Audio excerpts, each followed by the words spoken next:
All right, all right. Welcome, folks. Welcome to Conversations. I am your host, Ryan. We got my boy, Ben.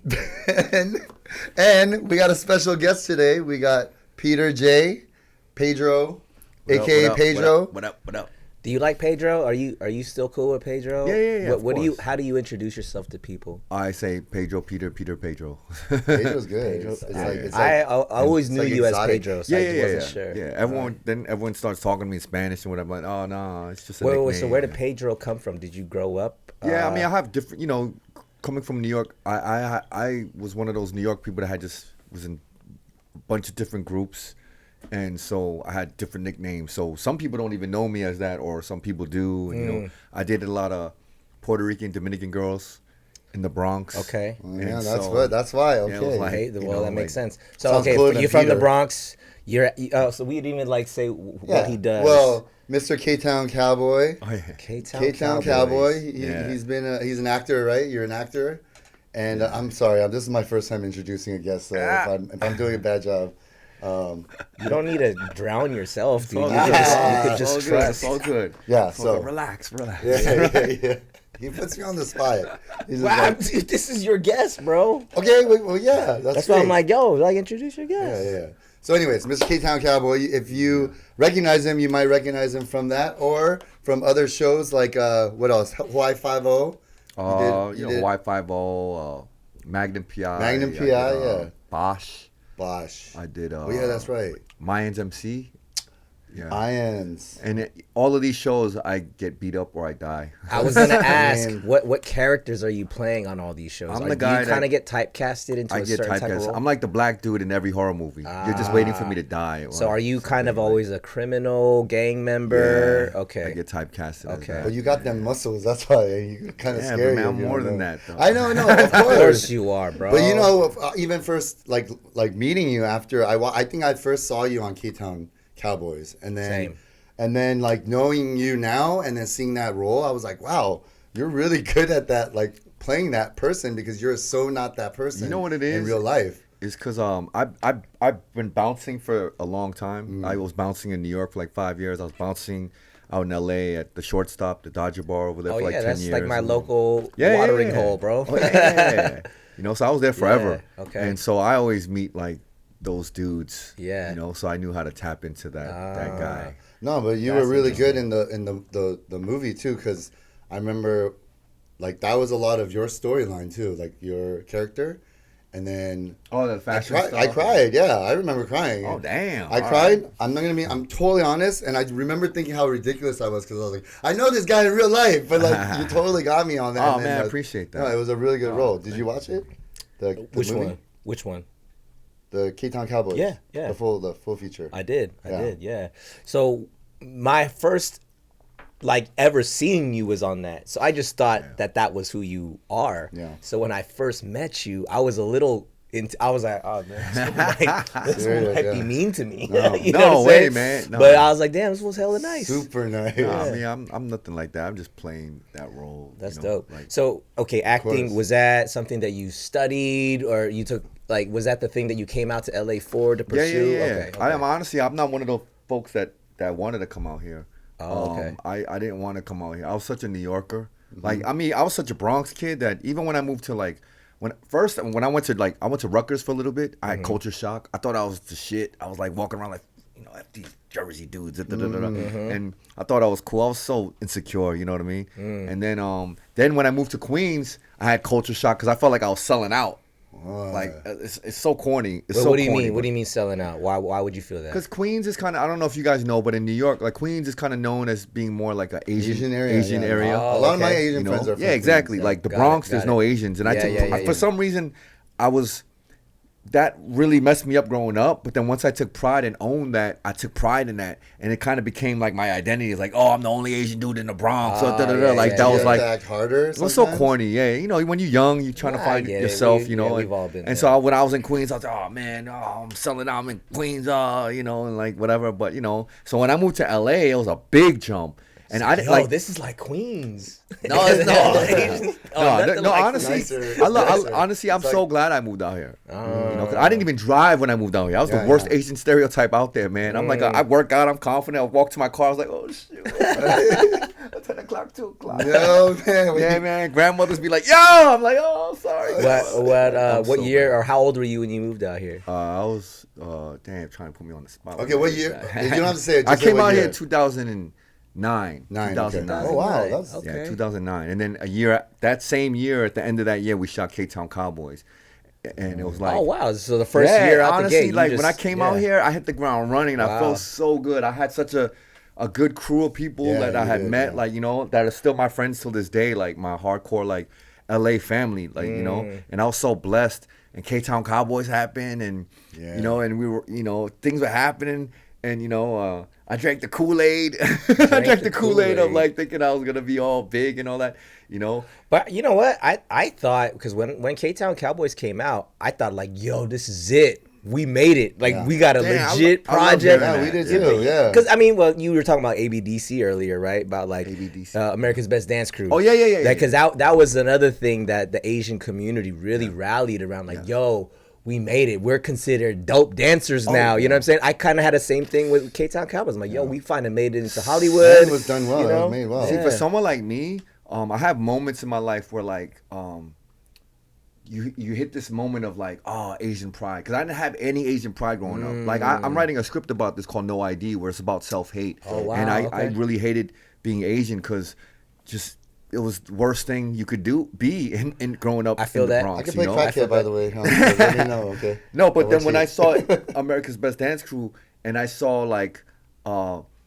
Asians killing, and they weren't just, you guys weren't just killing it, you guys were like just like destroying it. it was the And whole then- show was Asian. Yeah, it was like, yeah, exactly. And I was like, wow, this this is crazy. And I had Yeah. so much practice. I used to dance back in the day, but not like you guys. And I was like, man, look at this. These guys are like swagged out, dope, like killing it. And it gave me a sense of like, I'm Asian. Yeah, what's up? Not I'm Asian. I'm sorry. Right, You know what I mean? right. Like, you know?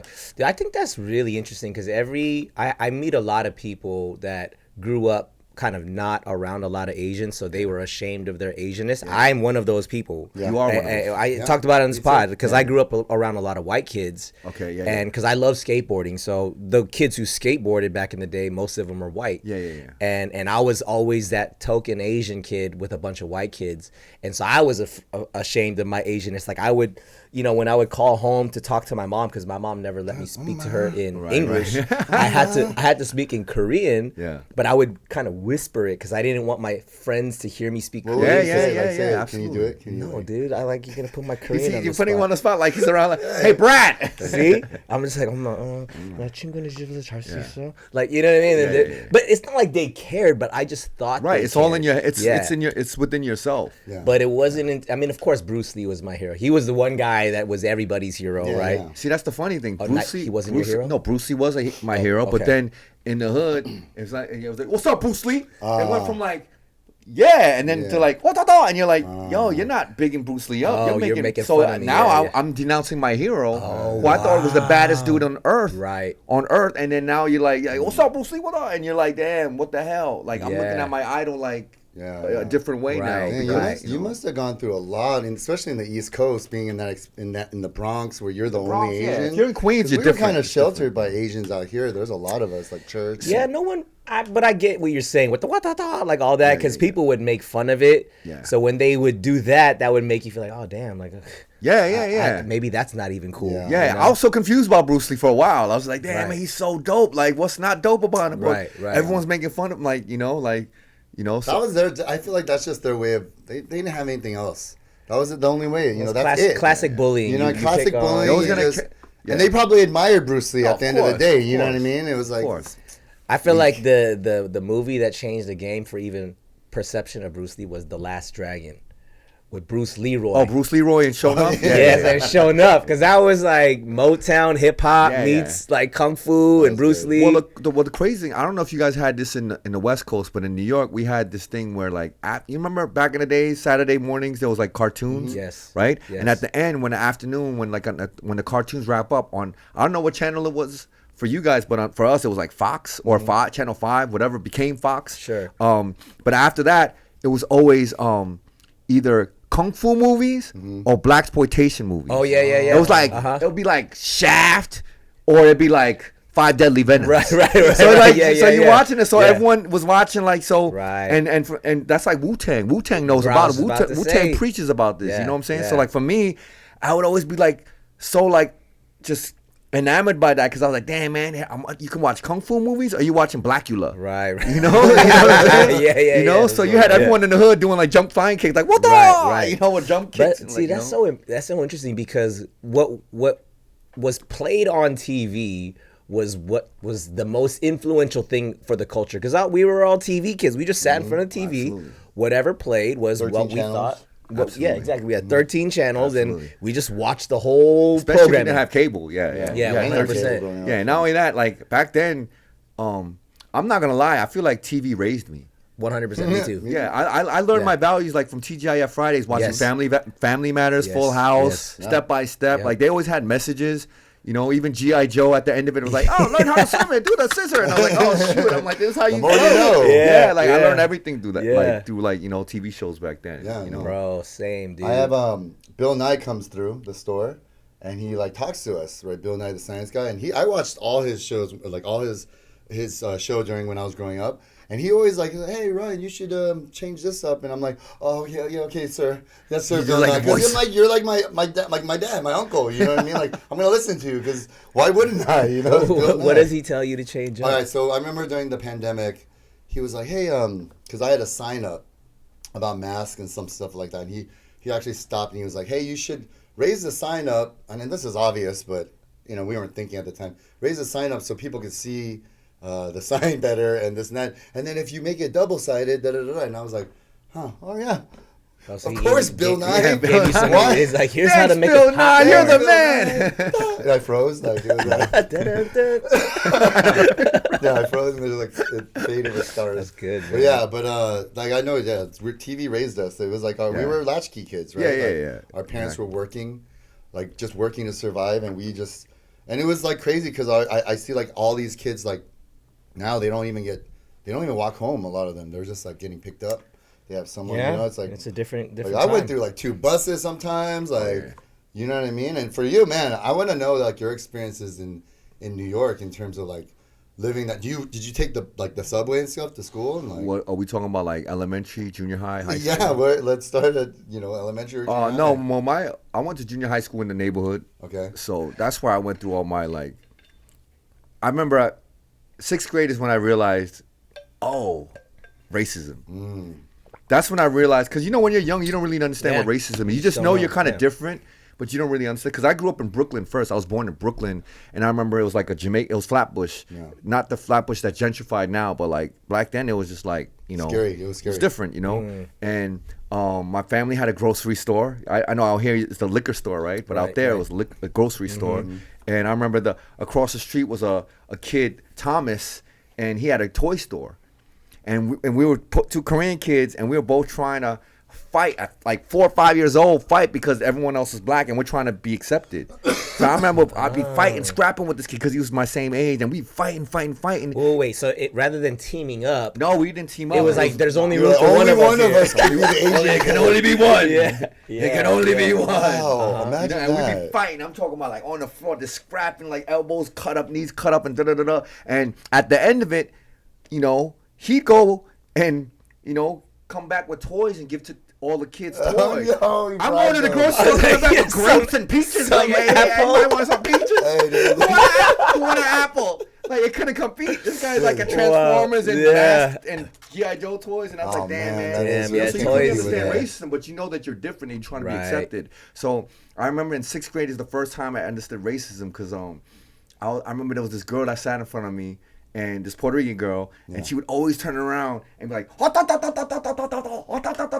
And I'd just be like, at first I was like, ha ha ha, right? But the way she was delivering it to me, I was like, yo, she's like playing me, right? And after a while, I just started realizing, she's making fun of me because then she would start doing this, and I was like, and then I realized, and then all of a sudden, boom, right then and there, the whole world changed. Wow. The whole world changed. I saw myself as like this like this The other. light bulb, not a Yeah. light bulb. I just stood out, and I was like, oh, I am different from everybody over Right. here. And that's when like all the insecurities started coming in, all this and all that. So that was junior high school and all that.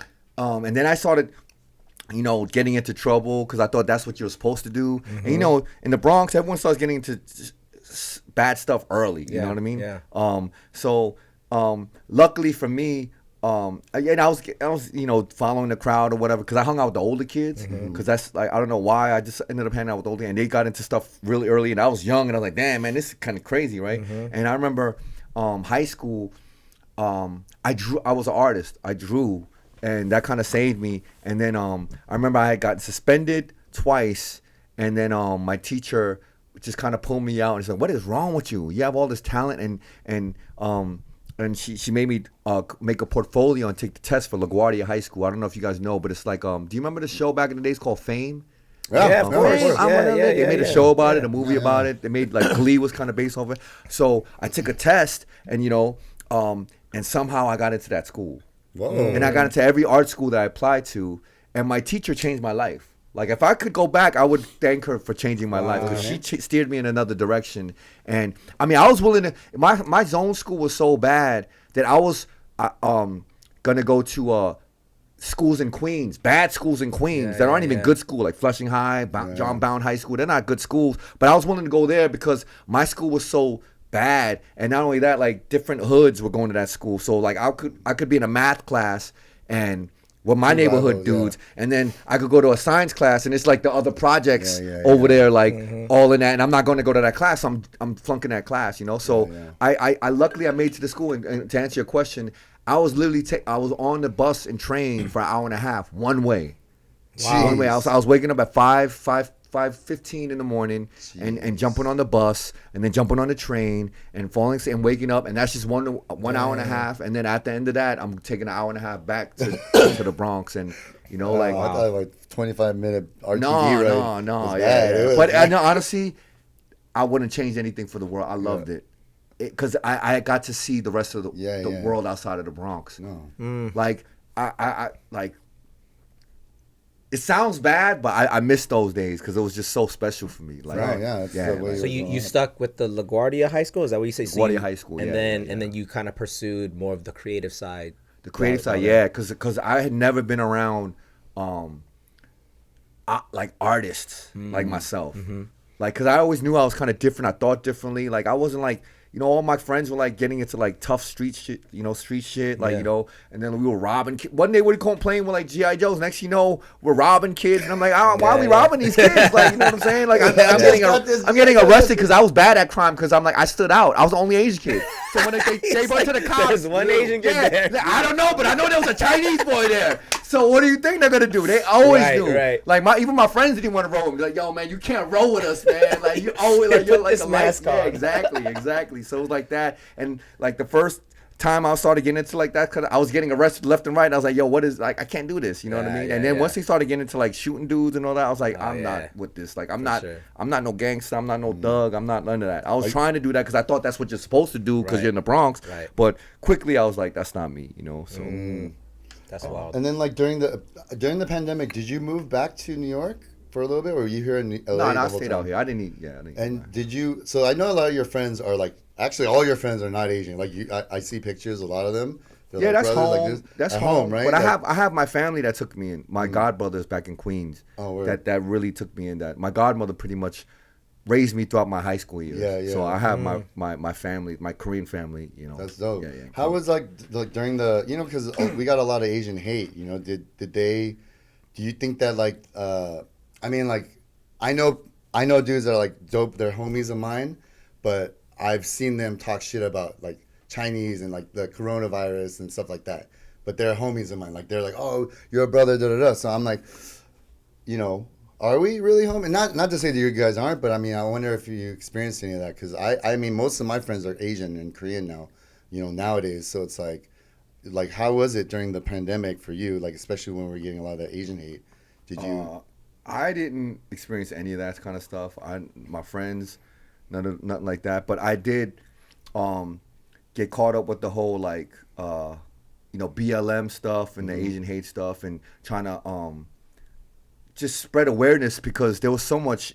I think people were just so bent up, like being stuck, and it just on social media, it could really create a poison in your head, and people just start just following what they follow, right? Yeah. And so I did a lot of. I remember I was commenting on something. I think the first instant with the Asian hate thing was the comedian Godfrey. Yeah. Godfrey. He had posted something about Asian people complaining because this is right when Asian hate started happening, and he posted something like, "Oh, Asian people are complaining, asking the black community for help, and Well, welcome to what it's like to be black." And I commented on something. I was like, "Nah, Asian people aren't saying whatever. We're just saying whatever." And I remember I got hit on by all of his trolls. Not his trolls, but all these trolls. And I got caught up like responding back to these fools, and then I started getting stressed out, and I was like, whatever, because I'm not interacting, I'm not around people, whatever. And I started going at these people and whatever. And then I stopped myself, and then I started talking about everyone back home, and this and that and the third. And I started like getting all self-consciously this, and my boys were like, "Yo, what are you talking about?" And I started realizing it was in my head because I was just caught up in social media, because social media can sensationalize a lot of things. 100%. And it can really put you down this rabbit hole thinking that this is the way everyone thinks. But my boys were like, "What are you talking about?"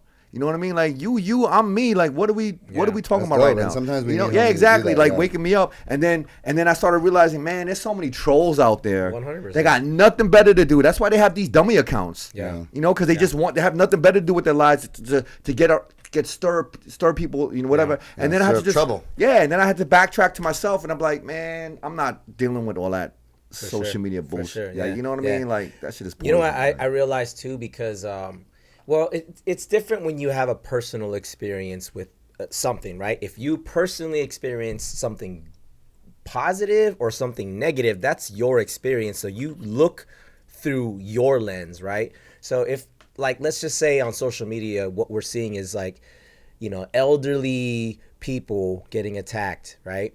And when you were asking him like, "Yo, Pedro, have you dealt with?" I'm like, "Bro, you think anyone's gonna try to mess with this fool?" Well, like maybe because the biggest guy sometimes gets they go after him. Sure, I would respect that. Funny? I actually was during the pandemic. The gyms were closed, and I was living in Miracle Mile at the time, and I found like this. I was trying to do home workouts, right, doing push-ups, whatever, and I found this pole that was kind of bent on a slant, and I was doing pull-ups, right. You got to do even side because you got to balance it out. Oh, yeah. So I was doing that, and I remember this car drove by, and someone threw like a drink at me. Wow. And I'm not saying it's Asian hate because they didn't say anything Asian, but the people that were driving were white. Like, and I don't want to say like this, but they were like white. They look like white trash. Okay. They look like those white folks that grew up on a trailer park but love hip hop. Oh yeah. Like, you know what I mean? Like, totally. Yeah, they look like hip hopped out, but they look like, and I was like. And I was shocked. My blood is boiling. I was shocked. Starting with Eminem, early 2000 Eminem, And there was this dude walking. He saw that too. And there was another white dude, and he saw it. He's like, "Yo, dude!" And I was like, enraged. But I was like a deer in headlights. I was like, I couldn't believe that happened to me. And I was like, you don't even know how to react. Yeah, and then I got so mad at myself because I saw myself running after the car and breaking the headlight off and grabbing it and pulling myself beating the shit out of him. Yeah. Just unleashing all that social media rage, right? Right. And I just saw myself, but I was just stuck because I was like, I couldn't believe that happened. Right. Yeah. And then the car was at a stop sign, and I was like, I was stuck, and the guy was like, "Dude, he just do something at you, dude." And I was just like, I was like, "Yo, I can't believe this shit just happened." Right. And then as the car drove up, I got so mad at myself because I didn't run the car down and just do what I was envisioning in my head. Yeah. Like some certain things just shock you. 100%. Yeah. Like I couldn't believe that was going down like that. Value, Yeah, like that's crazy. But I mean, I think what I'm trying to say, so that happened to you. That did happen. So that's yeah. a personal experience. But then when you're talking to, your boys back home or whatever, and they're like, "What are you talking about, bro? Like, we're fam." Like, you know what I mean? Because that's also your experience. Like you've also experienced like, "No, dude, I grew up with a very diverse, people group. It wasn't just Asian or whatever." So this, I don't know if I'm answering your question or not. I don't know if I'm. Well, I'm adding on to what we're talking about, right? So I look at it like this: most black folks have black friends, right? They don't have Asian friends, right?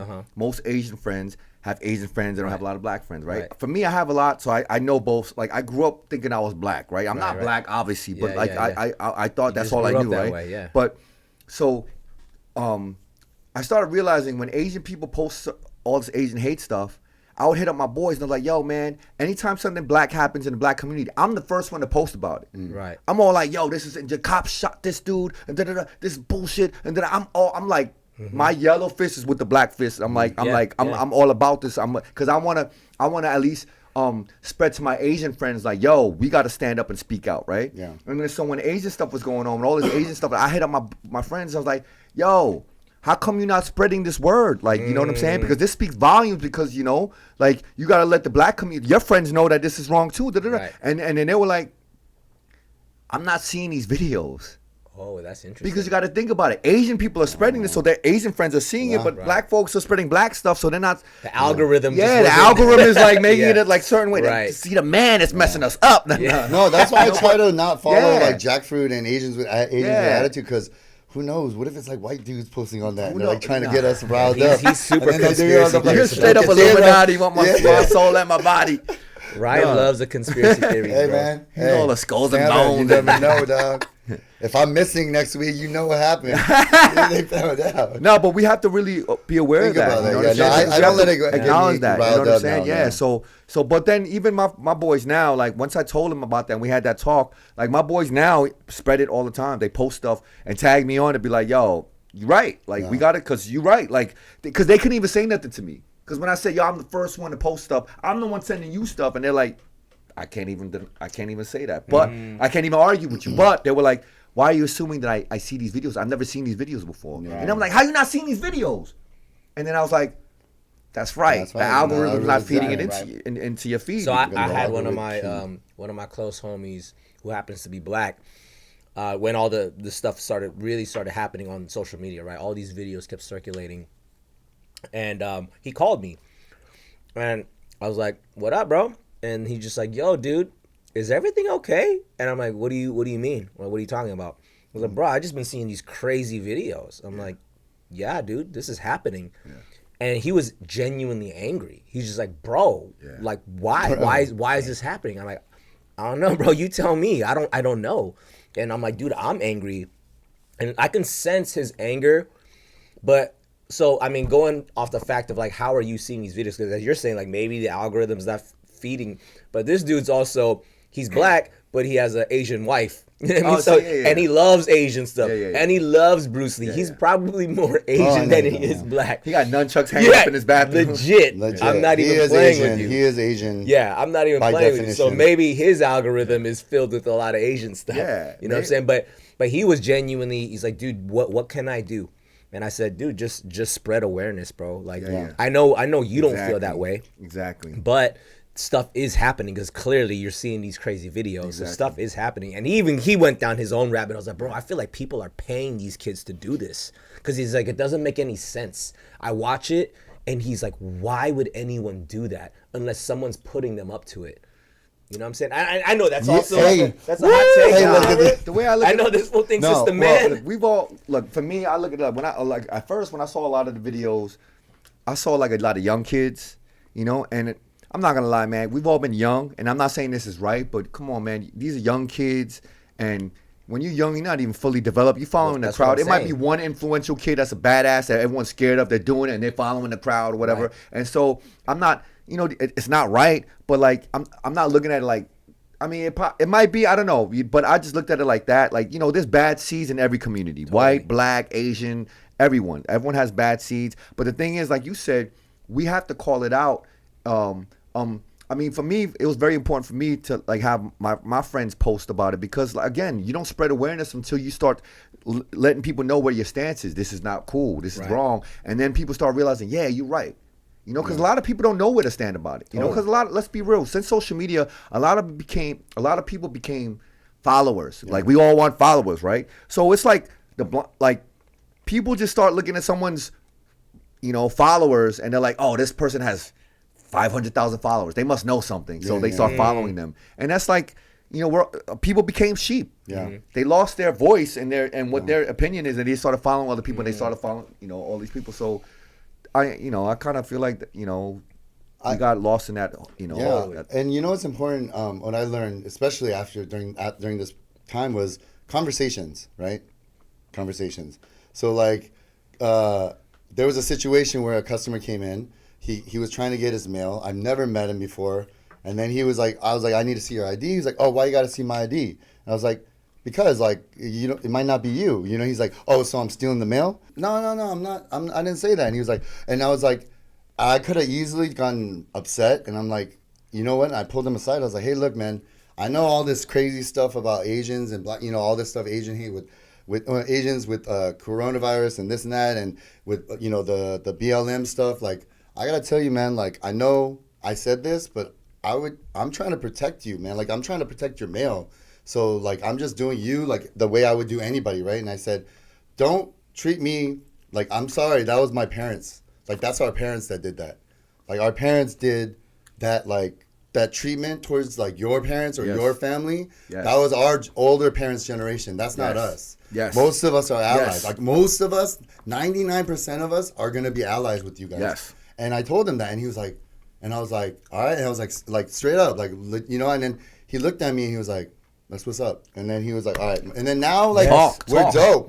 He's dope. He comes in. Talk about it. When the protests happened and Melrose and all that shit happened, I went out there by myself. I went to Melrose. I went to the Pan Pacific Park because I was like, I gotta do this. Right. I don't care. No one's willing me. I'm going. I'm out there. Yes. I went over there.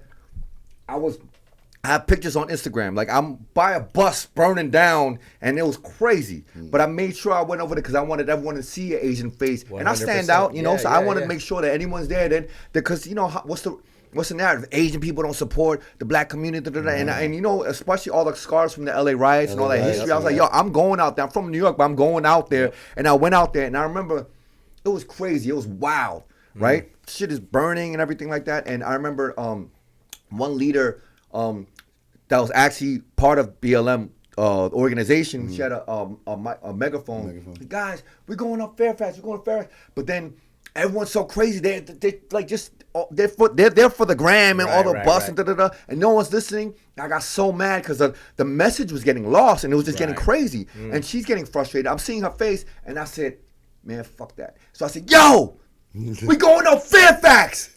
And I started yelling and I guess I'm a bigger dude or whatever. And everyone's just like, who the hell is this? And they saw an Asian dude, and I looked at her, and she looked at me like, who the hell are you? Said, we going up Fairfax, right? She goes, yeah. And I said, let's go. And because I had to do that. Yep. I had to do that. I didn't care if I was by I went all the way up Fairfax. All that stuff was going on. And I was in front of the cops. I got hit. I remember then once the National Guard came in, and it's crazy. Once the sun went down, that's when the looters came in. That's when the kids with bad intentions, the young kids, the youngsters that had, that didn't even care about whatever. Right. They literally came because when they were like, because they started saying, guys, the National Guard's coming, let's all go home. They put a curfew on us. We don't want to get arrested. We want to make sure the message comes. But then I started seeing all these cars pull up, all these youngsters, and I bounced. And I remember I got hit by a bullet. A rubber bullet. I got hit by a rubber bullet because they were like hitting her, and I walked down the side street. I remember it was like Boys in the Hood. You remember? Ricky! Turn around, slow motion. I remember I saw a corner, and this kid. I was like, oh shoot! Bang! I was like, oh damn! I was like, yo, what the hell? And I went down, and I remember once I hit La Brea, because all the cops and all the National Guard was on Melrose, because that's where the news and the cops were saying to go. La Brea was empty. Cars pulled out. People were freshly breaking into, Stussy, Flight, sneaker shops, everything, Champion, everything. And these dudes were breaking in, and these dudes were like, yo, big dog, you want to help me? And then I was just like, nah. So I can't, because I'm still a human being. I like Stussy. I want some fresh kicks. And I'm thinking about that, but I'm like, yo, if I do this, I'm going to be, I'm gonna be You're gonna be on jackfruit. No, not that. I'm just gonna be. In my soul, I'm like, I'm gonna be one of the people that's like, not about it, So I closed my eyes and I just went down there and I went home, But I had to do that because it's like it's so important for us to do that, and like you said, like this conversation, because look, when we really think about it, we're all fighting for the same thing, but we're talking at the same time that we're not listening to each other. Yeah. You know what I'm saying? We're all talking at the same time so loud that we're not stopping to listen. Right. And if we listen to each other, we start realizing, damn, man, empathy.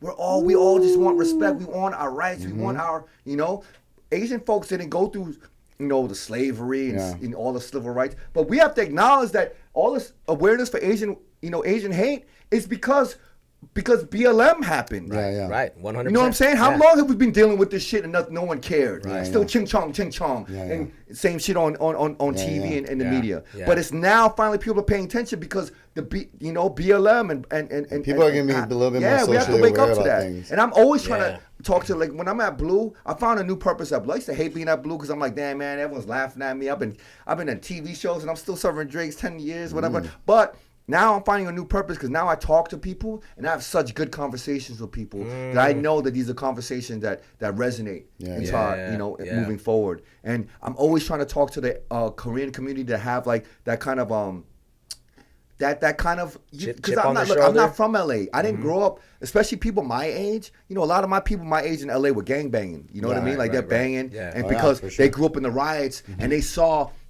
like the cops didn't care about KTown. They saw their uncles and their cousins getting on top of roofs and their fathers and doing that, and the cops abandoned. So they grew up with this scar of like, yo, fuck that. And they grew up with this a little bit of bitterness towards like black community because they saw that. And so I'm always trying to talk to them with my experience. And I'm not one to say anything, but I'm just like trying to like share, like, yo, man, stop. Like, you got to wash that away, and the same thing for the black community. It's a vicious cycle. Yeah. It's a vicious cycle. Absolutely. And that's the thing with these young kids that are doing that. Now they're creating that narrative for them in the future, and then now watch, they're going to be the ones protesting later on when they're older, and then it's going to just happen over and over again. Same thing with the racism. But I love what you were talking about in terms of perspective, sharing perspective, which happens only when you communicate and you have conversations, and let's talk about the people who grew up in '92, right? In the riots, and if what they saw was what they saw, and they're like, yo, this is what I experienced. So if the fact that I feel this way is simply because that was my life, and I get it that that wasn't your life, and you have a different perspective, but then it's not a like I'm right, you're wrong. Like, it's not that. It's just like, wow, okay, I didn't experience what you did. What I experienced was this, but like let's have these conversations so we can lay all the cards out on the table and we can kind of like take from, and you said empathy. I love that word, bro. That's like my freaking favorite quality in a person, when they can be empathetic. But like, I think it's so important to show the different perspectives. And I want to go back to even what you were talking about as like being that whistleblower or being that person like, yo, no one's even paying attention to this girl on the megaphone because everyone's trying to do their thing for the gram. And then you recognize that, okay, I know I stand out here, so if I use my standing out ability to just do something to get people's attention, because I know I'm not doing it, you're not doing it to get like, oh, because I want to be on the gram, or you're just like, no, we're all trying to get like an objective done.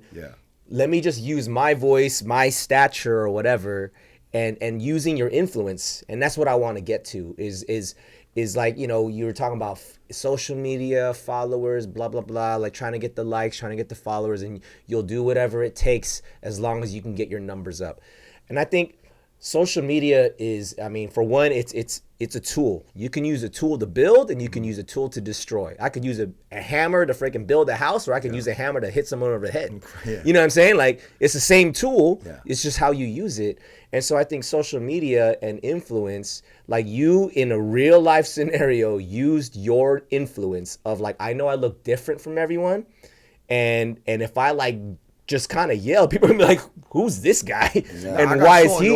I got so annoyed. But like, I love that in such a real time moment, because I'm sure you kind of just reacted.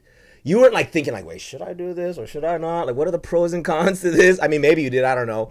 But like the fact that you're like, look, I already know I stick out like a sore thumb here. I'm gonna try to get what this woman is trying to do in a way where people are gonna be like, oh shoot, all right, like who's this guy? And then you finally was able to get the crowd or whoever was around you at least to kind of get moving.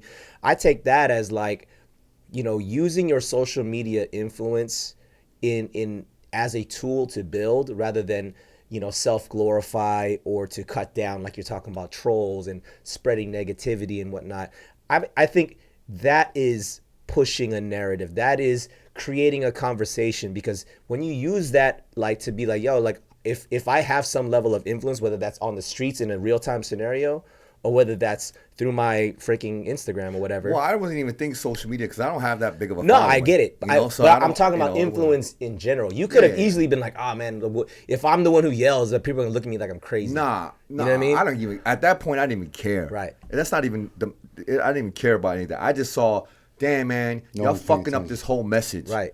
You're messing up this whole movement. And if the news sees this, you know how bad this looks? They paint it in a certain way. You know what I'm saying? Yeah, You're feeding into the bullshit that the media, the naysayers want to feed. Exactly. And like, why are you doing this? Like, stop. Right. You know, and it was all these little shitheads. Like, I'm sorry. Like, No, you know, hey, but good, it was bro. all these little note in the bus, like, I'm Yeah. just like, damn, man. Look, Like, y'all look, so they're like all corny. shitheads, Yeah, yeah, I was just like, all y'all the so young- corny. Like, stop. Like, you know what I Right. mean? And here's this woman that's about the cause, that's about it, and I'm with her. I came out here for that, and she's being drowned out by all the negativity. So I was just like, I gotta say something. And I saw her desperation in her eyes. No one was listening. Right. Like, you know what I'm saying? So I was just like, and we got back into it. Like, you know, like everyone went down Fairfax and stood in front of the cops and all that. It's crazy. Like, you know, I saw some Right. crazy stuff. I wasn't there, but Yeah. I saw it from my apartment. It's crazy. See, when you say that, I was like, my apartment was on the second floor, so I can open this big window and then I can see all the marching, and right next to Staples Centers where all the stuff. I was looking from the balcony. I wasn't there in it. You know I what's wasn't funny? there in Like, it. when I was there and I was like standing in front of cops and stuff like that, man, it was crazy because a lot of the cops were minorities. They were minority cops and they looked so scared. And like the sergeant was a Korean dude, Oh yeah. an older Korean dude that was leading it, and he was arguing with them, that's yelling at him. And in my mind, I started feeling like the empathy thing of like, Yeah. damn, man, a lot of these cops, they're not even like. They're probably not even like the bad cops, and it really woke me up. Like, man, it's the system that's broken. It's the system that's messed up. 100%, Cops are doing their bro. job, Yep. trying to feed their families and do that, and you know, but the system is racist. The system is broken. It's these politicians that sit in their mansions that think they know shit, that don't know anything, making these laws and all that. Like, these are the messed up people. The cops are just the pawns. Right. Yeah. You know what I'm saying? They The pawns there are doing needs to their be job, reform. and then some of them get caught up in the system and get mixed up with all that. You know what I Sure. mean? But it's the system. It's the politicians. These. Yeah. You know? I mean, you said it even within, it doesn't matter what your ethnicity is. There's always going to be a bad apple in every group. Yes. There are bad Asians, there are bad white people, there are bad black bad people, folks, bad, yeah. like all of it. Yeah. And there's also good people. You know what I mean? So even with cops, there's bad cops. Yes. But there's good cops. Yes. You know what I'm saying? So it's, of course, the ones that get blown out on social media are the bad apples, right? Because then, like, yeah, it's not, you're going to see, like, I mean, every now and then you'll see a cop doing something good. You're like, wow, so there's still hope out there. Oh, he danced with But that won't get viral. You know what I'm saying? Cops have to have that accountability system too. Yeah. Yes. Well, like, because there's such a fraternity and brotherhood of like whatever. Like, they have their own snitch system too. Like, if you're a good cop trying to do good, but everyone's following this one system, like, Oh, you're the you bad can't cop, be the yeah. you You're can't the be the guy bad like, one. hey, Captain, Yeah. you know this dude. Oh, they have a like, they you have know a what I rule. mean? They not to snitch on each other. Yeah, Like, exactly. They're not supposed Exactly. to, no Like, matter what. Like, exactly. even if they So, know they're I bad. get They're it. their own I get it. There's like fraternity, an you know? honor system. Yeah, it's a fraternity Yeah. honor system. But I mean, see, this is where my disagreement with that is. I get honor code, but be honorable Yeah. for you to receive absolutely. the honor code. Yeah. Be honorable for you to receive the honor code. Don't be doing dishonorable things. Like, yo, bro, if you tell, it's like, well, then why are you doing that? Well, they're the didn't- biggest gang and You they didn't can get sign away. up. They run the law. We didn't sign up for this, but you're ruining it for all of us. Like, for me, I don't know, bro. I might be like, okay, I might not snitch on you, but I'm definitely not supporting you. Yeah. You know what I'm saying? Like I might not be the snitch, but I'm definitely not gonna ride with you. Yeah. You know what I'm saying? And if you have enough people who have that real sense of honor code, then those bad apples will get weeded out. They'll get themselves found out. It's not about like, oh man, don't be that guy. It's like, well, then how about you don't be that guy? Well, that's why it's good that the body cams, because the body cams definitely help ever since they implemented that. You know what I mean? Wait, so how does body cam work? Is that all public for like public viewability? Yes, after the arrest and stuff like that, like people can go in and retrieve that do public records. Ah, right. So that's how I'm like, how does this footage get out? Did it's all that cop public release record. it himself? No, Like, it's public record. Yeah, you can. That's probably like the lawyers or the person itself good. goes out. That's yeah, good, yeah. And then like the police are supposed to, the minute that engage or whatever, they pull you over or stop you. They're within like a certain amount of seconds that thing is supposed to turn on. How many times? But do they turn it off on their own sometimes? That's what I'm saying. Man, how many times did it turn Because they couldn't say like the little GoPro button. Right, Let me turn that off. Let me turn this one off right now. There's a lot of times where they have stories about them turning them off and stuff. But and then they just get like suspended or something like that. So, yeah. Well, I mean, I'm sure that goes on record too. It's like, why did you turn your camera off? Yeah. Like, because that'll also show, right? But but definitely they get a lot of benefit of the doubt, which I mean, I understand why, but that's a whole nother story we can talk. Well, I also think cops need better training, man. Like to empathize. Every like, year. I really think every year. Everything's changing every year, and I also think cops need to. I really don't think cops that didn't grow up in a certain neighborhood should be policing a certain neighborhood. Right. Like if you grew up in the suburbs of an area, and all you know is like white folks, and you grew up like a certain area, you have no business policing an area with all minorities, because you just by nature, your upbringing tells you that you're gonna look at things a certain way. Totally. Like I think, I don't think the same neighborhood that grew up in the neighborhood should be policing the area, because then you got people that you grew up with, they're gonna let people slide. Yeah. I think you have to have a background that you grew up in the neighborhood, you understand the community because you grew up in a similar neighborhood, and you should be policing that area because then you know how to interact with people. You know, 100%. Like you know what I'm saying? Like I don't care what anyone says. Like I have family that are cops. Like you know what I'm saying? I get into arguments all the time with them, and you can't argue with a cop. You know why? Because their job is to know everything. They're control freaks. Yeah. They think they know everything. It's like they have no acknowledgement of like, oh, I'm wrong, and no they can't. They can never do that because they're a cop. Like you know what I'm saying? Like they are the authority. They're literally the authority. They're supposed to know everything. Yeah. And I can never. It's so hard. Like I love my godbrother that's a cop and my godbrothers and all that, but I can never have conversations with them because there's no winning. Yeah. Wow, and they will never see your side of it. No matter how you try to say something, and I just gotta accept that. I just gotta accept that. I still got love for them, whatever. We just choose not to talk about certain things whenever we meet up, because I can't. That's a great point, bro. Like, let's say if that was a practice that every police department implemented, like you have to have a cultural understanding of this place that you are going to police. And let's say the public even knew that was an implemented system. So if they were to encounter a police officer, I would already know, okay, you kind of grew up around here, so you get it. So now let's have a conversation. Because if I'm already thinking like, bro, you don't even know me, I'm already putting up a wall. Yeah, I'm already going to be defensive because it's like, yo, you don't grow up here. How do you know? But it's like, if I knew, okay, bro, all right, let's have a conversation. So you might be able to de-escalate situations way better. What if it was like, knowing that people like, okay, this cop grew up around here, we get it. Exactly. When a cop sees someone, they're not seeing a criminal. They're seeing someone that might just be drunk and having a bad day. That's like their cousin having a bad day. It might be like their brother having a bad day. Their sister having a bad day. What do you call them? Conflict of interest, or like it could be dangerous for them. I mean, I'm just trying to play the devil's advocate. Like maybe that's why they don't do that. I don't think people are just even thinking on that level. They're not even thinking on that. They're probably just like, yo, our tax dollars there's only so much. You should run for office, John. Nah, I'm not. I ain't no politician. Politicians are the most. I can kind of see it though. Politician stuff will corrupt. I can kind of see it right now. The way you like, you got a lot, like a good. You might be the Korean Arnold Schwarzenegger. Yeah. He started out acting, got into politics. Get down, bodybuilder. I don't know, bro. I would listen to you, bro. I would vote for you, man. Every politician I see that gets in,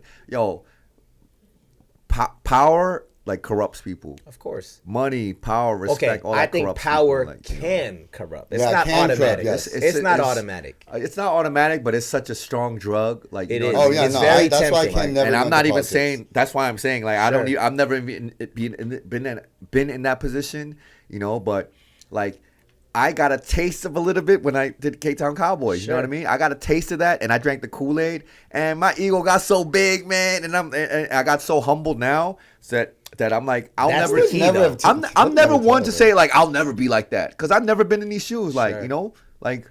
But I think that's actually a very important quality of somebody who has been around the block and has maybe even potentially fallen into that of abuse of power, right? Like if you just said KTown Cowboys, you got a little bit of a taste of something, you're like, okay, I kind of became a version of a person that I didn't like, and then you learn from it. Bro, I don't know if you guys seen the Schwarzenegger documentary. Like, there's some stuff that he did that the allegations and whatever.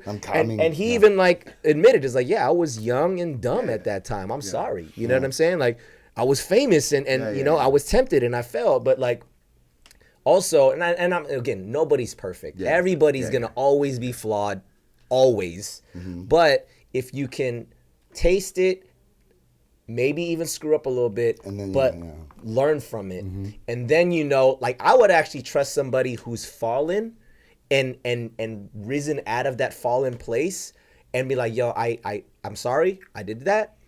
But like, because I did that, I understand how much hurt that caused the people that I whatever. And now this is me now. And I'm like, okay, I can relate to that. Versus like, do I really believe that you're perfect and you haven't done anything wrong? Like, that's actually more unbelievable to me than someone who's like, they kind of screwed up. They admitted their fault. And like, let's rehabilitate this person, restore them back.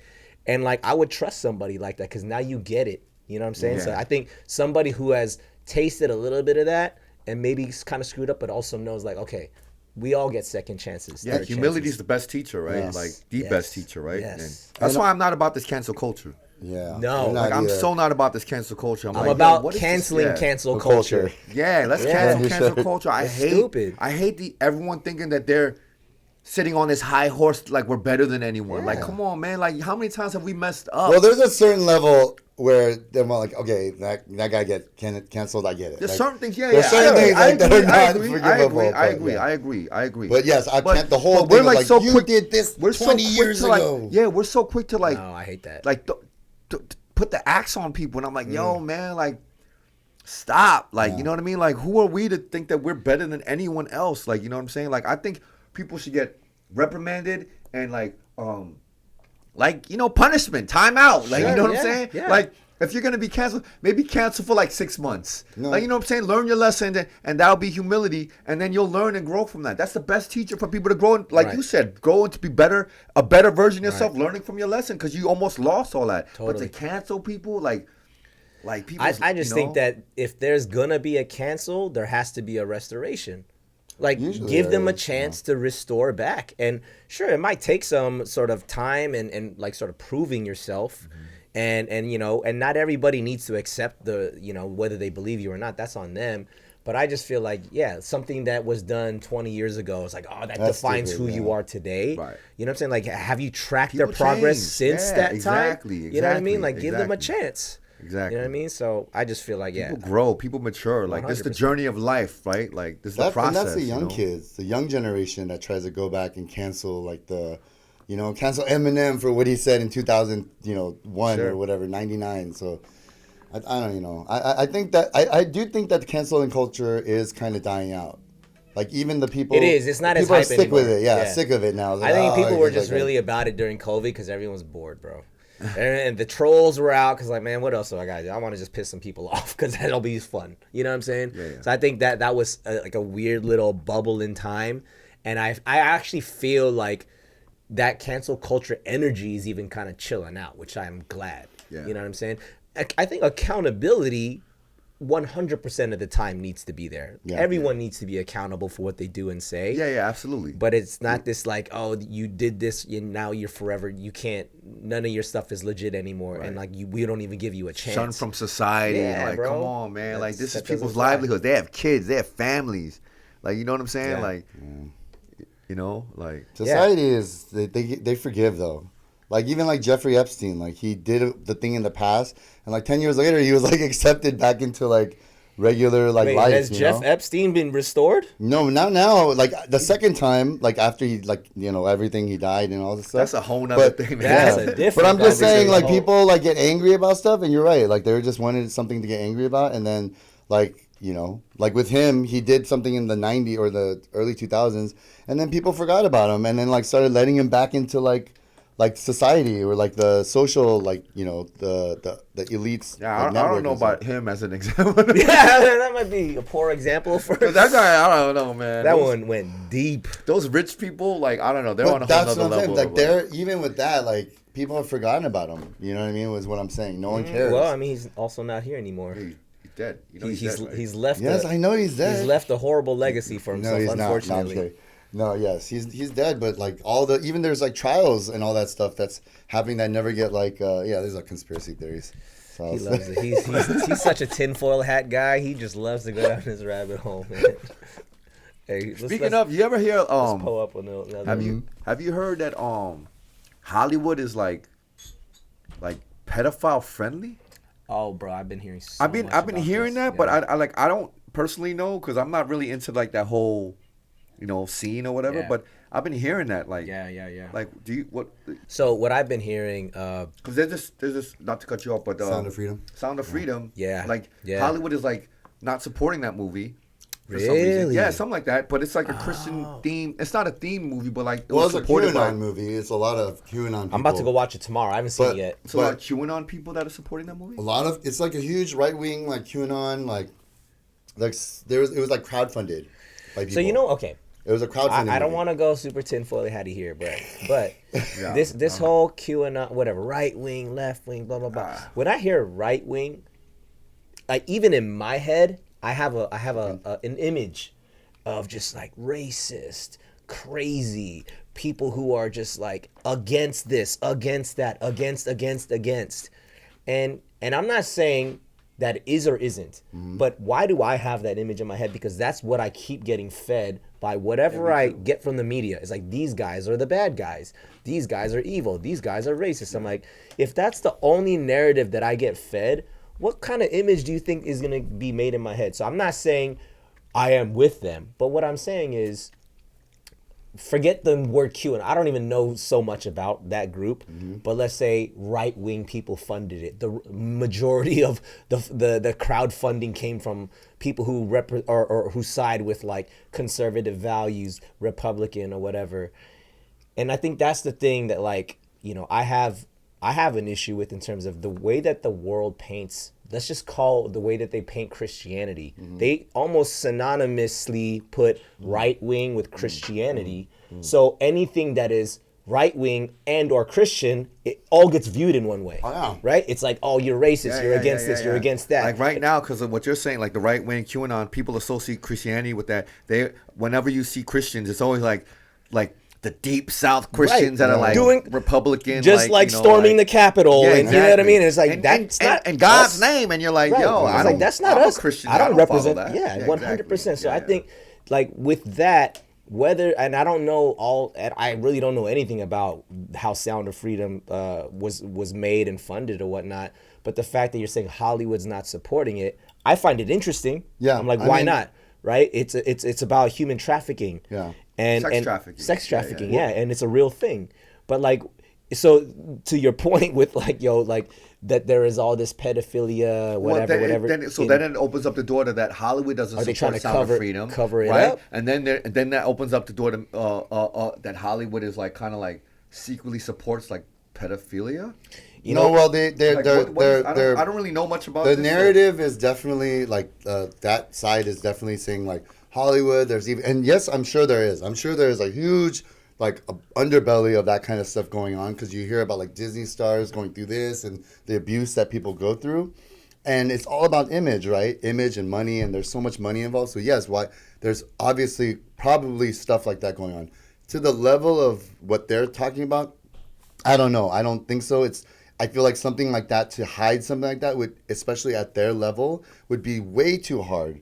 It would be like on Illuminati scale level of like this whole cabal of like all these actors getting together at like with like, you know, hoods and stuff. Like, I don't know. It sounds a little crazy. But what is interesting is about... Is it that crazy? It is, yeah. I mean, it is crazy, but is it crazy. so crazy that it can't happen? Sure. I'm not ruling that out. But what's interesting is what he said was, yes, they have kind of blacklisted this movie, Hollywood, right? Hollywood's blacklisted. Because of QAnon? Because of QAnon, or just the narrative that is trying to push. Okay. What's crazy, though, what's interesting is that people are going to buy the movie, and they're like finding like sold out like theaters, and then they're going into the theater and there's no one in there. So like people are purchasing tickets to boost the sales in the numbers and stuff like that. Well, they do that. That's a Hollywood thing. That a Hollywood thing? Yeah, like there's this Black House, Gold House. What they do is they like for Black House, they buy like certain movies that they want to support. They buy a bunch of tickets and they give it out at raffles. Oh yeah, see, that makes sense. Same thing with Gold. But nobody Gold was House, there. Gold House followed after Black House's model, and then there's Gold House now. That if there's a movie that they support, they'll buy a bunch of tickets, give it out for raffles, and It's definitely some weirdness going around surrounding this movie. But it's weird. Like I'm like, man, I'm very scared because if this is. Look, man, I'm not about any kind of pedophilia kind of stuff, and that is just like I'm an actor, right? So I'm like, I hope this is not the direction that Hollywood is like. It's probably already there, you know. I wouldn't doubt it. You know, there has to be parameters, like certain like lines drawn. You know, 100%. like come on, man, like. I have a story. I'm not gonna name names here for the sake of protecting the person, but a close friend of mine who. Close friend, so I believe when she says stuff, she's not gonna lie to me. She went into Canada and was stopped at the border, right? So the typical like, okay, what are you doing here? Blah blah blah. They doing the whole border check thing, and I guess she was a little just curious as to like, you know, what kind of stuff do you guys find when you come to these, like when people come into your country, they come into customs and you do this whole border thing, inspection thing. And she said, what's the number one thing you guys find? And she said, the person said, we find child pornography. Whoa. That's the number one thing that they find. And I was like, wow. Where does that come from? You know, and I think she might have even asked, like, people who coming from the U.S., like, what's the number one thing you find? And they said child pornography. From the U.S. Yeah. That's so crazy. That, to me, that's interesting. Yeah. You I mean, I have Sound of Freedom downloaded. No, you don't, bro. You want me to bet? I'll show it to you on my phone right now, son. Did you watch it? Okay. This is a funny story. I downloaded it because I had the and it thing. wasn't it. And then it was the Sound of Music. So there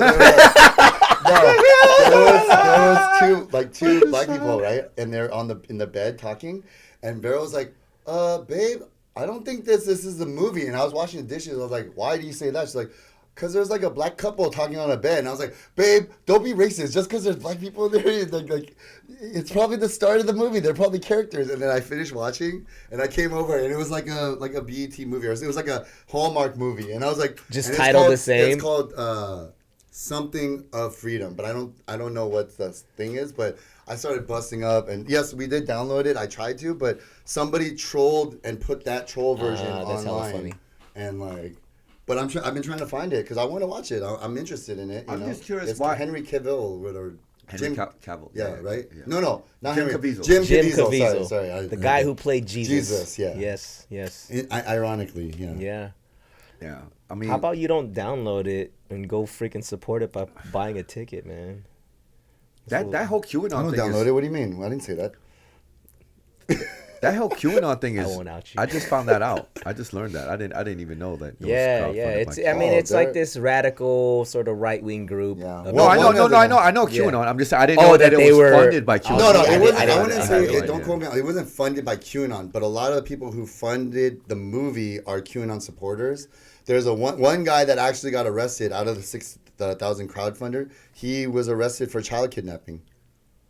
And he's a supporter of the movie. See, this is crazy. See? This is wow. I mean, there's a news article. It It's don't all even over the make news. sense. This don't even make sense. Like that's weird. know, That's bro. wild.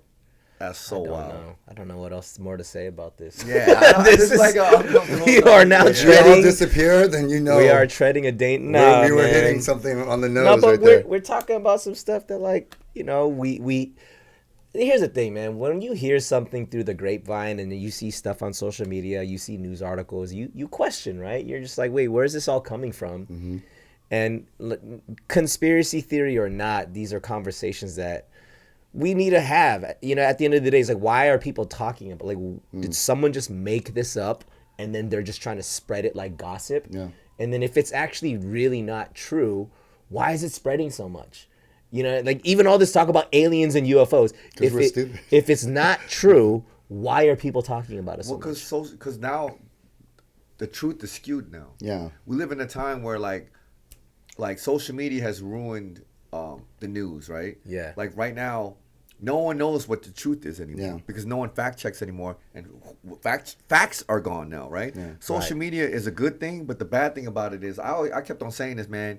Like social media needed so much of responsibility of like the truth, right? And there was so much money to be made and so much things going on with social media that no one fact checks anymore. So like whatever people just watch they believe whatever's on Instagram. Or that's TikTok, the they news. follow that. Yeah. That's the news. No one's watching. And then because of Trump, like CNN and calls Fox fake and all news that, of everything, fake yeah. news, fake news. Yeah, This yeah. guy's the worst human being that ever existed, yeah, man. yeah. God will judge this Hey. dude. God is gonna judge this dude. Hell yeah, When he this is. dude dies in the next few years, he's gonna meet his maker and he's gonna be judged. And This is a Trump, clip. you better be careful. Trump, you better be careful, man. I really hope that you ask for some grace and get on your knees and pray, man. I'm gonna pray for Trump tonight. This dude Trump, man. I'm This praying dude for Trump you. is like the most horrible person, and I can't believe. And I'm not even trying to get into like politics. it. I don't know how I we got like into it. that. I like but it. this dude is my gosh. My gosh, man! At this point now, this dude gosh. is like. Let me not go off on it. We'll talk about that in a second. But the truth is gone now. We don't know what the truth is anymore. You know, because everyone. I was always saying for the longest time when quarantine was going, I was like, man, why is no one thinking about fact checking? Yeah. Like, social media should have this thing where, like, you know what? Believe what you want, but here's the meter that says. This is fact checked. Yeah. Or They this have was that, right? researched. Or this was just opinion. They This was kinda have opinion. Because what we're doing is we're living in the times of National Enquirer. Well, what is it? They don't care about being correct. They care about being first. Like being first on the story. Exactly. Being the They first want to one get the post follow. They it, want to yeah. get hits. They want Yeah. they want the buzz. They want the And buzz, we're yeah. following that. And that's such a scary thing now because we don't know what the truth is anymore. So people just follow whoever's the most popular person. Well, I think we're living in a time where it's the coolest person in high school sitting at the lunch table. Right. Like, I mean, I think that's where Twitter was so on fire during the pandemic because everyone was spouting off all their opinions on Twitter, and Twitter's just Didn't a they social fact media. check it though? Like, didn't they have like a I fact think they checking tried, but thing? there was also Like, people like, "Oh, you're messing with free speech," and it's like this whole thing, right? Oh like, my "Oh, I God, just free tweeted speech. something, like that's my opinion," but you know what I'm saying? Like, there was a whole free speech thing that happened because of that. yeah. I believe in free speech, but I if you're believe gonna in it. say certain things that you're trying to say as fact, then you gotta show your proof of like the fact check, Sure. or Instagram, or Twitter, or these social media companies have to take on that Well, no, responsibility. it's- yeah, there needs to be it's, accountability, yeah, man. accountability Come on, man. from Like, the That's why I'm reporters. voting for Pedro. Pedro for mayor of nah, mayor of and not LA, only and that, then governor. and not only that, these Don't worry, we'll be your and, advisors. no, and these old ass politicians, man, they need to humble themselves to acknowledge that they're old as fuck. And they need to humble themselves to hire young people to educate them on the stuff that they don't know Totally, about. bro. Did you see when they interviewed Mark Zuckerberg when he was on trial? Yeah. This made Mark Zuckerberg into like an evil genius because he literally sat there being interviewed by these old people that don't understand social media. Like, so this Facebook thing, and he's just sitting there like, oh my God, I never realized how dumb you old people Right, are because right. they're holding on to power. Yeah. They need to humble themselves to acknowledge I'm old. I don't Right. know this time. I need to hire some young people to educate me on all this stuff. And we're entering a whole nother stage of Yeah, AI yeah, and yeah. metaverse Oh, and yeah. stuff. Come on, man. We're gonna bring you These back and old people talk don't about even that. know how to open up, log into We're their gonna bring damn them back for that accounts, topic. man. We gotta make vote for Pedro shirts.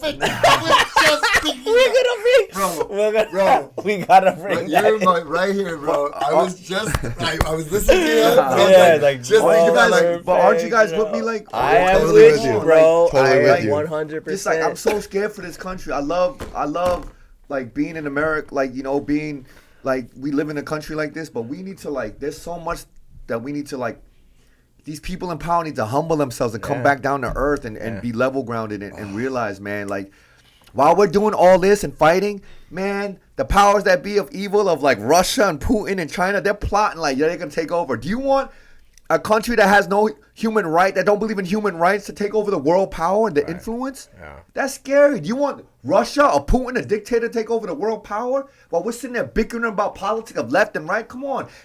Too right is too far. Right. Too left is too far. We got to meet in the middle. What happens to sitting down at a table and agreeing to disagree?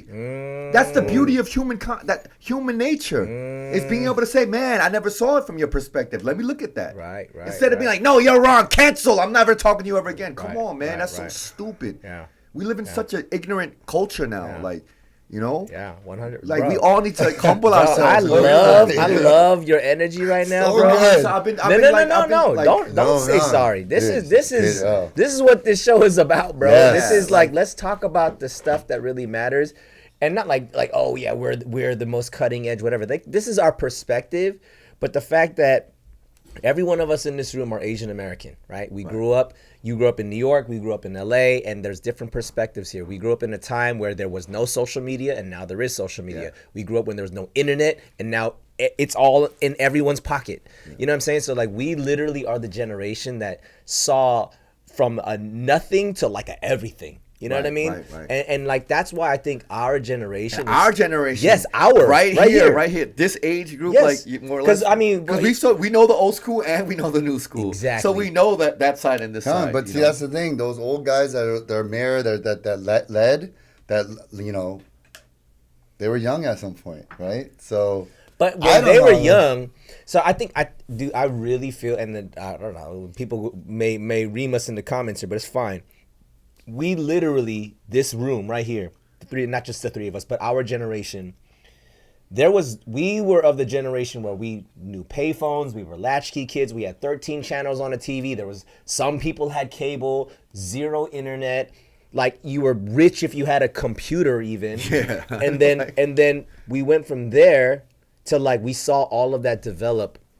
Cell phones, freaking pagers to cell phones to internet to like smartphones to freaking social media. Like, we are of the generation that saw everything.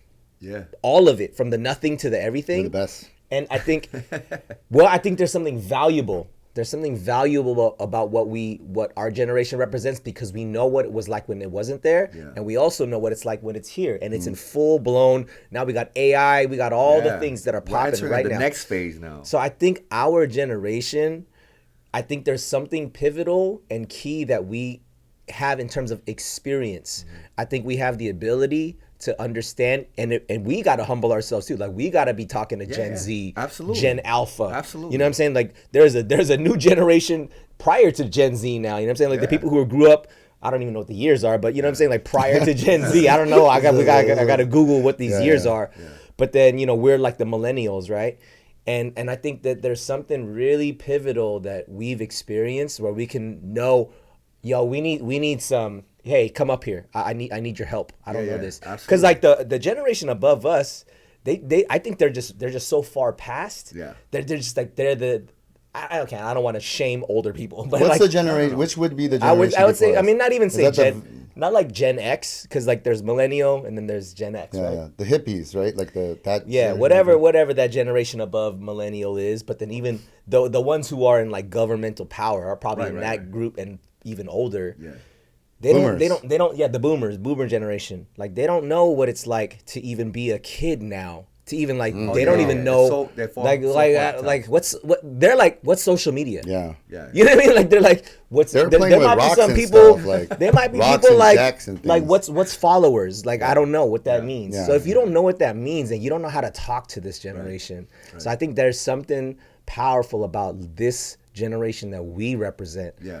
And I'm not trying to make us the saviors to this thing. I'm just saying, I just want to state something that I think the next leader, whether it be a politician or just a thought leader, I believe that needs to come from this generation. Yeah. Because we're the one that bridges that gap. Yeah. You know what I mean? Yeah.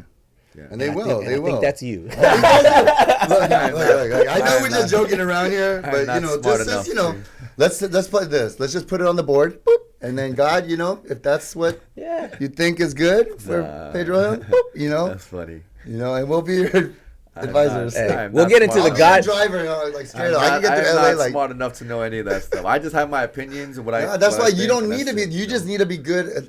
That's why you get the people, right? Yeah, don't hire us. That's what they say, right? We could do like the real smart people. The smartest leaders are the ones that know that they're not that smart and hire the smarter people around them. That's exactly it, bro. Is if you're the smartest guy in the room, you're in the wrong room, man. Not like a Trump. On the mic. Not like a fake news. And he's a great actor. Yeah, see? And you know how to play it up. I love it. When the mic, you had it. I'm not gonna lie. I was literally like watching. I was like, yo, like, dude, You're right. Hell yeah, you're right. I was about to get up and just like, Nah, bro. Start campaigning over here. When Trump became president, bro, I literally got on my knees and prayed for the dude. Because I As was like, we all I should. was so sad and depressed. Like, I was on the brink of like, man, the world is You just lost hope in Yeah, humanity. I lost hope in humanity. Like, I lost hope in humanity. Yeah, you're right. I lost hope in humanity in this country because I was like, man, I can't believe we did that. we're this dumb to vote I was this willing guy. to give him a chance.